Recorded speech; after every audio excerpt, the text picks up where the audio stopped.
ಆಗಮಿಸಿದಂಥ ಎಲ್ಲ ನನ್ನ ಪತ್ರಿಕಾ ಮಿತ್ರರಿಗೆ, ಸಹೋದರರಿಗೆ ನನ್ನ ಹೃದಯಪೂರ್ವಕ ನಮಸ್ಕಾರಗಳು. ಈ ಒಂದು ಪತ್ರಿಕಾಗೋಷ್ಠಿ ಕರೆಸಿದ ಉದ್ದೇಶ ಇಷ್ಟೇ.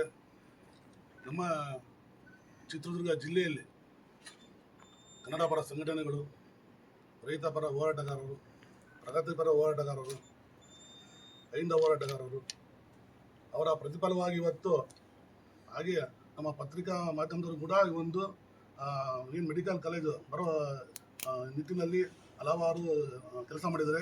ಅವರಿಗೂ ಕೂಡ ನಮ್ಮ ಹೃದಯಪೂರ್ವಕ ಧನ್ಯವಾದಗಳು. ಈ ಒಂದು ಉದ್ದೇಶ ಇಷ್ಟೇ. ನಮ್ಮ ಚಿತ್ರದುರ್ಗ ಮೆಡಿಕಲ್ ಕಾಲೇಜಿನ ಡೀನ್ ಮತ್ತು ಡೈರೆಕ್ಟರ್ ಆದಂಥ ಯುವರಾಜ್ ಅವರು ಹಲವಾರು ಭ್ರಷ್ಟಾಚಾರ ಕೂಟದಲ್ಲಿ ತೊಡಗಿದ್ದಾರೆ. ಅದರ ವಿರುದ್ಧ ನಾವು ಇವತ್ತು ನಿಮಗೆ ಪತ್ರಿಕಾಗೋಷ್ಠಿ ಕರೆದಿದ್ದೀವಿ. ಮೊದಲನೇದಾಗಿ KTTP ಉಲ್ಲಂಘನೆ ಮಾಡಿದ್ದಾರೆ. ಸರ್ಕಾರ ಆದೇಶದ ಏನಿರುತ್ತಂದರೆ 1 ಲಕ್ಷದಿಂದ 5 ಲಕ್ಷದವರೆಗೆ ಕೊಟೇಶನ್ ಮುಖಾಂತರ ಟೆಂಡರ್ ಕರೆಯಬೇಕು ಅಂತೇಳಿ ಘೋಷಿಸಿದೆ. ಆದರೆ ಅವರು KTTP ನಿಯಮವನ್ನು ಉಲ್ಲಂಘನೆ ಮಾಡಿ ಲಕ್ಷಾಂತರ ರೂಪಾಯಿನ, ಕೋಟ್ಯಾಂತರ ರೂಪಾಯಿನ ಮೆಟೀರಿಯಲ್ ಪರ್ಚೇಸ್ ಮಾಡಿ ಸರ್ಕಾರದ ಬೊಕ್ಕಸಕ್ಕೆ ಹಾನಿ ಮಾಡಿದ್ದಾರೆ.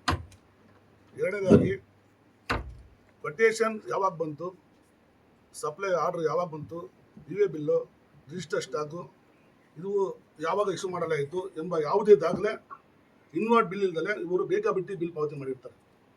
ಅಗತ್ಯಕ್ಕಿಂತ ಹೆಚ್ಚಿನದಾಗಿ ಇವರು ಮೆಟೀರಿಯಲ್ ಪರ್ಚೇಸ್ ಮಾಡಿ ಯಾವುದೋ ಒಂದು ಗೋಡನ್ನಲ್ಲಿ ಸ್ಟಾಕ್ ಮಾಡ್ಕೊಂಡಿರ್ತಾರೆ.